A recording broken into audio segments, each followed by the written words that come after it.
اڈیکاں دے بیٹھے ہاں وچ اڈیکاں دے واہ سونے دیاں چٹھیاں آیاں نہیں جند مکدی مکدی مک چلی مکدی گل مکا لئیے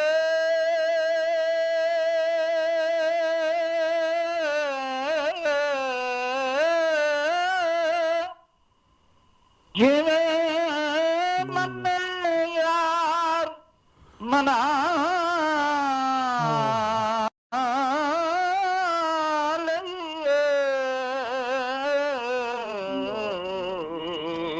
واہ واہ واہ واہ جگ نال نبھاؤن دا کی فائدہ جگ نال نبھاؤن دا کی فائدہ جے سونے نال نبھایا نہیں جند مکدی مکدی مک چلی اور آخری شعر عرض کرتا ہوں جی جی وچ قبر نفیراں جد پوچھیا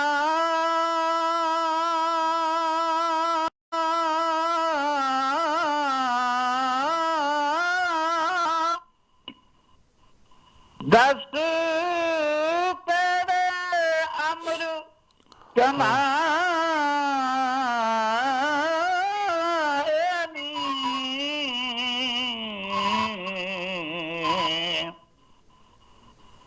آکھاں گا نعتاں پڑھدا آکھاں گا نعتاں پڑھدا کوئی کیتیاں اور کمایاں نہیں آکھاں گا نعتاں پڑھدا جند مکدی مکدی مک چلی ماشاء اللہ ماشاء اللہ. ہاں یہ تھے محترم حفیظ الرحمان صاحب، گلاسکو کی بڑی معروف شخصیت ہیں. بڑے ہی مخصوص انداز میں اور درد بھرے انداز میں ہدیہ عقیدت بحضور سرور کونین صلی اللہ علیہ وسلم پیش کر رہے تھے. ہم ان کے جذبات کی قدر بھی کرتے ہیں اور بڑا دل کے اتھاہ گہرائیوں سے ان کا شکریہ ادا کرتے ہیں جن محبتوں کا انہوں نے اظہار کیا. انشاءاللہ وقتاً فوقتاً ان کو دوبارہ بھی ہم یاد کریں گے. ڈاکٹر صاحب، یہ بات اسٹیبلش ہو گئی کہ تعلق باللہ کے لیے بنیاد محبت ہی بنتی ہے. محبت کے بغیر جو تعلق ہوتا ہے وہ کسی وقت بھی ادھر ادھر ہو سکتا ہے، ٹوٹ بھی سکتا ہے. اور محبت کے بغیر جو اطاعت کا جذبہ ہوتا ہے اس کو آپ روکھی عبادت اور اطاعت تو کہہ سکتے ہیں، مجبور کی یا جنت کے شوق میں عبادت ہو سکتی ہے یا جہنم کے خوف سے عبادت ہو سکتی ہے، مگر اللہ کی محبت میں کی ہوئی عبادت کا مزہ ہی کچھ اور ہے. یہ بات اسٹیبلش ہو گئی. مگر یہ ضابطہ ہے کہ من احب شیئن فاکثر ذکرہ، کہ جس سے محبت ہوتی ہے وہ اسی کا ہی ذکر کرتا ہے. تو ہمیں کچھ ایسے ذکر کرنے کے ذرائع بتائیے کہ ہم اگر محبوب حقیقی سے محبت کرنے والے بن جائیں تو ہم اکثر و بیشتر اسی کے ذکر کیا کریں. تو کون سے ایسے ذرائع ہیں کہ ہم اپنے آپ کو اللہ کے ذکر میں مشغول کر سکیں؟ جیسا کہ آپ نے علامہ صاحب ذکر کیا کہ جس سے محبت ہوتی ہے ہمہ وقت اس کی زبان پہ اسی کا ذکر ہوتا ہے. اگر کوئی بندہ دعویٰ کرے کہ میری فلاں سے محبت ہے اور ڈاکٹر آپ صاحب کو ایک کبھی بھی قطع کلامی معاف، ایک کالر ہیں ہمارے بہن فائزہ ہیں ڈنڈی سے. السلام علیکم. جی وعلیکم السلام. علامہ صاحب کیسے ہیں؟ اللہ کا شکر ہے بہن. علامہ صاحب میرا ایک سوال ہے. جی جی فرمائیے. جی کہ تعلق باللہ کیا تعلق بالرسول کے بغیر ممکن ہے؟ کیونکہ اکثر دینی حوالہ رکھنے والے لوگ تحریراً اور تقریراً کہتے ہیں کہ صرف اللہ سے تعلق جوڑو، قرآن پڑھو اور یہ نعتیں پڑھنے اور مدینہ مدینہ کرنے سے اللہ نہیں مل جاتا. تو پلیز آپ اس پر روشنی ڈالیے. جی ضرور. بس یہ ابھی میں اعلان کرنے والا ہی تھا کہ ہمارا جو کل کا موضوع ہے وہ ہے تعلق بالرسول یا ربط رسالت اور اس کے تقاضے. اس پر تفصیل سے انشاءاللہ بات ہم کریں گے، مگر آخر میں مختصراً آپ کے سوال کو آنر کرتے ہوئے جواب انشاءاللہ ڈاکٹر صاحب دیں گے. جی بہت شکریہ. جی بہت شکریہ علامہ. جواب آپ نے دے دیا. بیسیکلی کل کا پروگرام آپ ضرور دیکھیے گا. کل سارا پروگرام انشاءاللہ اسی ٹاپک پہ ہوگا، اور مختصر سے ایک جملے کے اندر اس کا جواب یہ ہے، رب کا تعلق ہوتا ہی نہیں جب تک اس کے اندر محبت رسول کی چاشنی نہیں ہوتی. یہ روح ہے جواب کی کہ جب تک وہ تعلق اللہ تعالیٰ اپنا تعلق قبول ہی نہیں کرتا جس کے اندر محبت رسول صلی اللہ علیہ وسلم، عشق رسول صلی اللہ علیہ وسلم اور تعظیم رسول صلی اللہ علیہ وسلم کی چاشنی نہیں ہوتی، وہ تعلق اللہ کو قبول نہیں ہے. دنیا کو کیا قبول ہونا ہے؟ تعلق کی ابتدا ہی نہیں ہوتی جب تک بندہ رسول سے نہ جڑے. اللہ سے کیسے جڑ سکتا ہے؟ کیونکہ رب تک پہنچایا ہی ہمیں رسول اللہ صلی اللہ علیہ وسلم نے. تو جنہوں نے پہنچایا ہے ان کو سائیڈ پہ کر کے اور ان تک پہنچیں گے تو کبھی نہیں پہنچ پائیں گے. تو بات ہو رہی تھی ذکر کی. ذکر جو ہے محبت بندے کی ہو اور اس کا ذکر نہ ہو تو اس کا مطلب ہے وہ محبت کے اندر جھوٹا ہے. اور ذکر کی خود اللہ تعالیٰ نے ہمیں تلقین فرمائی ہے. فرمایا فَاذْكُرُونِي أَذْكُرْكُمْ، مجھے یاد کرو میں تمہیں یاد کروں گا. تو اللہ تعالیٰ نے دیکھیے کتنی اچھی جزا دی ہے. یعنی ہم چاہتے ہیں ہمیں اپنے نیک اعمال کی جزا ملے جنت کی صورت میں، جنت کی نعمتوں کی صورت میں، حور و قصور کی صورت میں اور مختلف باغات کی صورت میں، نعمتوں کی صورت، دنیاوی نعمتوں کی صورت میں، آخرت کی نعمتوں کی صورت میں. تو اللہ تعالیٰ نے فرمایا اذکرونی فاذکرونی اذکرکم، میں تمہیں یہ جزا دیتا ہوں، جنت تو ملے گی، جنت کے حور و قصور بھی ملیں گے، انعامات بھی ملیں گے. میں کہتا ہوں مجھے یاد کرو میں تمہیں یاد کروں گا. اس تنہائی میں بیٹھ کر یاد کرو گے، تنہائی میں بیٹھ کے میں یاد کروں گا. اور تم مجلس میں بیٹھ کر مجھے یاد کرو گے تو میں فرشتوں کی مجلس سجا کر تمہیں یاد کروں گا، تمہارا ذکر خیر کروں گا. تو ذکر کی بات کی. تو ذکر کے کئی جو ہے طریقے ہیں. ایک ہے ذکر باللسان، زبان سے ذکر کرنا، وہ تلاوت قرآن مجید ہے، وہ اللہ کا نام ہے، سبحان اللہ ہے، الحمدللہ ہے، اللہ اکبر ہے. ایک ہے ذکر بالقلب، یہ اس سے اعلیٰ درجے کی بات ہے کہ انسان کا دل اللہ کی یاد میں مصروف رہے. ان کے دل یار والتے ہتھ کار والتے دل یار وال. اور تیسری چیز پھر ہے ذکر بالجواہر، کہ انسان کا ہر عضو رب کو یاد کرے. تو اللہ تعالیٰ نے ان سب کے بارے میں قرآن مجید میں ارشاد فرمایا فَاذْكُرُوا اللَّهَ قِيَامًا وَقُعُودًا وَعَلَىٰ جُنُوبِكُمْ. تو اس کا مطلب ہے اللہ کے ذکر کی کوئی خاص کیفیت نہیں ہے، کوئی خاص طریقہ نہیں ہے. یعنی so many ways of remembering اللہ سبحانہ وتعالی you can adopt. یعنی زبان سے ذکر کرنا بھی رب کا ذکر ہے، نماز پڑھنا بھی رب کا ذکر ہے، اور نماز کے اندر مخصوص اعمال ہم کرتے ہیں لیکن ہاں وہ سارا ذکر ہے. حج پہ جاتے ہیں، حج کرنا ذکر ہے. زکوٰۃ دیتے ہیں، اللہ کے حکم پر عمل کرتے ہیں، زکوٰۃ دینا رب کا ذکر ہے. اور اسی طرح پھر جوارے کی بات ہوگی، قلب کی بات ہوگی، جو ہے زبان کی بات ہوگی. ایک اور بڑی پیاری بات حضور نبی اکرم صلی اللہ علیہ وسلم نے ارشاد فرمایا کہ کیا میں تمہیں بہترین بندوں کے بارے نہ بتاؤں؟ خیارکم کون ہے، تم میں سے بہترین کون ہے؟ سبحان. تو ارشاد فرمایا اذا رؤوا ذکر اللہ، کہ جب ان پر نظر پڑے تو رب یاد آ جائے. تو اس سے جو میں ڈرائیو کر رہا ہوں صلحاء اولیاء کی زیارت کرنا رب کا ذکر ہے. بے شک بے شک. فرمایا اذا رؤوا ذکر اللہ، جب ان کو دیکھا تو اللہ یاد آ گئی، اللہ کی یاد آ گئی. تو ان کو دیکھنا، ان کی صحبت میں بیٹھنا، ان کی بات سننا، ان کی بارگاہ میں جا کر بیٹھنا اور ان کو جسٹ تک لینا اللہ کی بارگاہ میں ذکر الہی شمار ہوتا ہے. اور اس سے اگلی بات کہ ہر وہ کام جو اللہ تعالیٰ اور اللہ کے رسول صلی اللہ علیہ وآلہ وسلم کی اطاعت اور فرما برداری کے اندر انجام پائے گا، ہر وہ کام ذکر الہی بن جائے گا، خواہ وہ کھانا کھانا ہو، خواہ وہ جاب کرنا ہو، خواہ وہ لیٹنا ہو، سونا ہو. آپ دیکھیے حضور نبی اکرم صلی اللہ علیہ وسلم نے ارشاد فرمایا کہ جو بندہ عشاء کی نماز جماعت کے ساتھ پڑھتا ہے اور اس کے بعد بیڈ پہ جا کے لیٹ جاتا، سو جاتا، ساری رات سویا ہوا ہے، اور پھر صبح اٹھا اور فجر کی نماز اس نے جماعت کے ساتھ پڑھی، تو فرمایا وہ کنسیڈر کیا جائے گا اللہ کی بارگاہ میں کہ وہ ساری رات عبادت میں رہا. یعنی وہ سویا ہوا تھا، کوئی سبحان اللہ نہیں کہہ رہا تھا، الحمدللہ نہیں کہہ رہا تھا، اس کو شعور ہی نہیں تھا میری باڈی کے ساتھ کیا ہو رہا ہے، احساس ہی نہیں تھا، لیکن اللہ کی بارگاہ میں وہ عبادت شمار ہو رہا ہے. اس کا مطلب کیا ہے کہ جو عمل انسان کر رہا ہے اگر وہ اللہ اور اس کے رسول صلی اللہ علیہ وآلہ وسلم کی تعلیمات کے تابع ہو کر ہو تو ہر عمل ذکر الہی ہے، اس میں تمام حدود قیود ختم ہو گئی. افضل الذکر جو ہے لا الہ الا اللہ، مگر نماز ایک ایسی فارم ہے کہ جو کہ اللہ کے ذکر کی بہترین شکل رہے گی. عمیر بھائی آپ یہ بتائیے کہ دیکھیے کہ ایک ہے مطلقاً خوف ہونا، باس کا ڈر ہوتا ہے سبارڈینیٹس پر، بڑوں کا ڈر ہوتا ہے چھوٹوں کو، اسی طرح اللہ کا ایک خوف ہے. مگر یہ خوف اگر محبت کی وجہ سے ہو، کیونکہ ہمارا تعلق باللہ کی بنیاد ہے محبت، اگر محبت کی وجہ سے، اور یہ خوف جو ہے وہ سب سے زیادہ خطرناک ہوتا ہے، ہر بندے کو یہ ہوتا ہے کہ جس سے وہ محبت کرتا کہیں وہ روٹھ نہ جائے، وہ روٹھ نہ جائے.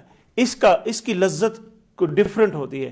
اس کو کہتے ہیں خشیت، کہ محبت کی وجہ سے جو ہے وہ خشیت کا حاصل ہو جانا. تو خشیت کا کیا درجہ ہے ہم تعلق باللہ میں، خوف الہی کا، خشیت کا، کہ بندہ صرف محبت تو کرتا رہے مگر ساری جو ہے احکام جو اللہ تعالیٰ نے جن سے رکنے کا کہا ہے ان سے رکے ہی نہ، ڈرے ہی نہ. جی. As you were mentioning, there is a difference between the fear of Allah subhanahu wa ta'ala and being afraid of something, or being even afraid of Allah subhanahu wa ta'ala. Now, fear is about being in awe of Allah subhanahu wa ta'ala, his status as the creator, as the sustainer of us, and fearing his disappointment. And that's, you fear Allah subhanahu wa ta'ala even when you're doing good deeds. So if you're praying 5 times a day, you are good to your parents, you are good to your family, you are doing all the things that Allah subhanahu wa ta'ala has asked of you, but yet you fear Allah subhanahu wa ta'ala. That's the definition of khashiyah, of fear of Allah subhanahu wa ta'ala. Now, being afraid is being afraid of the punishment that you will be getting. So if you're committing a sin and then you feel the fear, then that's being afraid. So you're afraid not of Allah subhanahu wa ta'ala, not of disappointing him, but you're afraid of going into hellfire. So that's the same thing as, as you were saying, you have a fear of your boss, or you're not completing your work. You've got the fear of your boss. He was going to come and he's going to check my work and he's going to deduct my pay, or he's going to fire me, or he's going to suspend me. Or you have a fear of your parents as a young child, or my parents are going to punish me. That's being afraid of something. That has no basis. That has no basis in love. That's a different feeling altogether. Mm-hmm. So the fear of Allah subhanahu wa ta'ala, as you said, was stemming from love of Allah subhanahu wa ta'ala. Mm-hmm. It's about disappointing him. It's about making sure that you keep Allah subhanahu wa ta'ala on your side. You want to do the good deeds for him, but you want to make sure that they're not defective. That Allah subhanahu wa ta'ala accepts those deeds. Allah subhanahu wa ta'ala says in Surah Al-Mu'minun, إِنَّ الَّذِينَ هُمْ مِنْ خَشْيَةِ رَبِّهِمْ مُشْفِقُونَ. Indeed, those who remain restless and tremble with the fear of their Lord. Then further, next ayah, وَالَّذِينَ هُمْ بِآيَاتِ رَبِّهِمْ يُؤْمِنُونَ. And those who believe in the revelation of their Lord. وَالَّذِينَ هُمْ بِرَبِّهِمْ لَا يُشْرِكُونَ. And those who do not associate any partners with their Lord. وَالَّذِينَ يُؤْتُونَ مَا أَأْتُوا بِهِمْ وَقُلُوبِهِمْ وَجِلَّةٌ أَنَّهُمْ إِلَىٰ رَبِّهِمْ رَاجِعُونَ. إِنَّهُمْ إِلَىٰ رَبِّهِمْ رَاجِعُونَ. So, and those who give away in the way of Allah as much as they can, yet in spite of that, their hearts fear that they are to return to their Lord, lest it should be rejected. So here Allah subhanahu wa ta'ala is saying that even though they are giving in the way of Allah subhanahu wa ta'ala, they're doing a good deed. They are taking from their mal, they're taking from their wealth, and they're giving it in the way of Allah subhanahu wa ta'ala, but they still have the fear of Allah subhanahu wa ta'ala in their heart. Why do they have that fear? It's not because they're afraid of Allah subhanahu wa ta'ala in that sense. It's that the fear is because they don't want to disappoint Allah subhanahu wa ta'ala. They want Allah subhanahu wa ta'ala to accept that. So Allah subhanahu wa ta'ala says in the next ayah, أُولَٰئِكَ يُصَارِعُونَ فِي الْخَيْرَاتِ وَهُمْ لَهَا سَابِقُونَ. It is those people who are hastening in collecting the good works, and it is they who excel in this pursuit. So they're careful about what they're doing because they don't want to go in front of Allah subhanahu wa ta'ala and say, and Allah subhanahu wa ta'ala rejects those deeds because there was something, there was an element of showing off in that, or there was an element that wasn't, or there were an element of impurity in their deeds. So Allah subhanahu wa ta'ala is saying that the fear of Allah subhanahu wa ta'ala doesn't just have to do with the punishment of Allah subhanahu wa ta'ala, but it's to do with the love of Allah subhanahu wa ta'ala.